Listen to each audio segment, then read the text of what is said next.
Okay guys, I'm going to be discussing the quiz that you've had recently. Alright, so for the first question, it's telling you how can the rod fit into the washer. So which one should expand for that to happen or shrink? So either the rod has to shrink or the washer has to expand. So the answer for this one is D. So you heat the washer to make it expand, or you have to cool the rod. So the only option that works is D. Alright, now as for question 2, it might be a bit tricky for you guys. The question's not asking what the range is.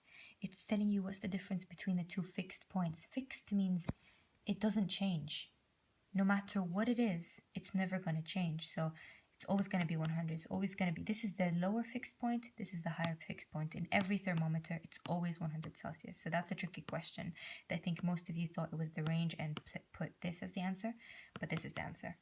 Right, now for question 3, we've increased the temperature, so that means the pressure and the speed of the molecules will both increase. So the answer is A. For question 5, they're telling you that the weather is very cold. They made it when it was cold and it was loose when it was cold. That means that as it gets hotter, it's gonna expand even more. So it's either gonna be B or D, and it's gonna sag and touch the floor. It's not gonna break. It's only gonna break if it contracts too much. So the answer is D. Right, now as for question 6, you can obviously tell that this is random, so it has to be gas. It's either A or B. And then you can tell that these are in a certain position. They're not floating around. Looks a bit structured, so it must mean that it's solid. So gas solid, it has to be B. Question 7 was basically a throwback for what you've already taken. Volume is decreasing, that means the density is increasing and the pressure is increasing, so D. Now, which one of the states will expand the most? You should know that it's gas and least it's solids, so that means the answer is C. Last multiple choice question. You need a fixed point. Which one of these is a fixed point? As you know, the lower fixed point is ice, the higher fixed point is boiling water, that's it. These are the only two fixed points, that means it's C. Now, the coming questions expands the most from the 3 ones is gas, then the next one has to be solid. The least is a solid. So if you get both of these right, you get a mark. If you get one of them wrong, you don't get any marks. Now explain why the pressure of the gas must be kept constant. For this specific question, it's only 1 mark and it's 1 mark for the other one.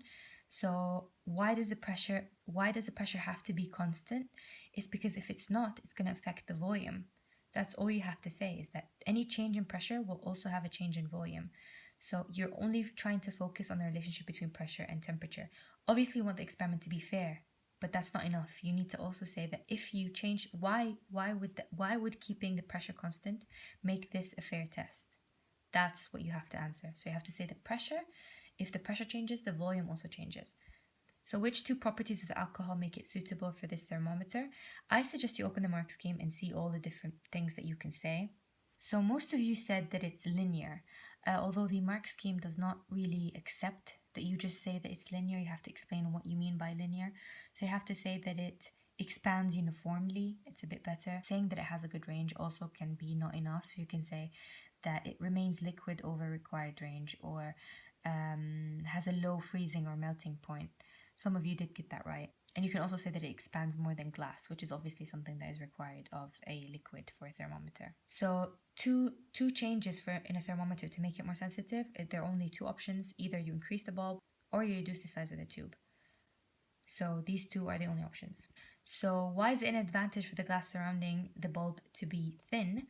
It will increase the responsiveness, or make it react faster response, faster heat transfer. You have to mention the speed of it or the fastness of it. You have to mention fast or quicker. If the glass is thicker, it will eventually happen, but it's just going to require more time. It's not going to not happen. So please be careful with your wording. Check the mark scheme if you want the correct wording of things.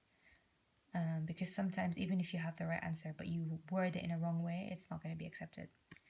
As for this one, so as you can tell, for thermocouple to work, you have to have 2 wires. So they're trying to make you confused a bit because they've made the cold junction a bit higher than the hot junction. They try to mess you up. So they're trying to confuse you. So this has to be one wire. So wires 1 and 2 have to be one wire, one type of metal, and then wire 3 has to be separate. They're telling you, some of you might have not realized that you have copper and constantan.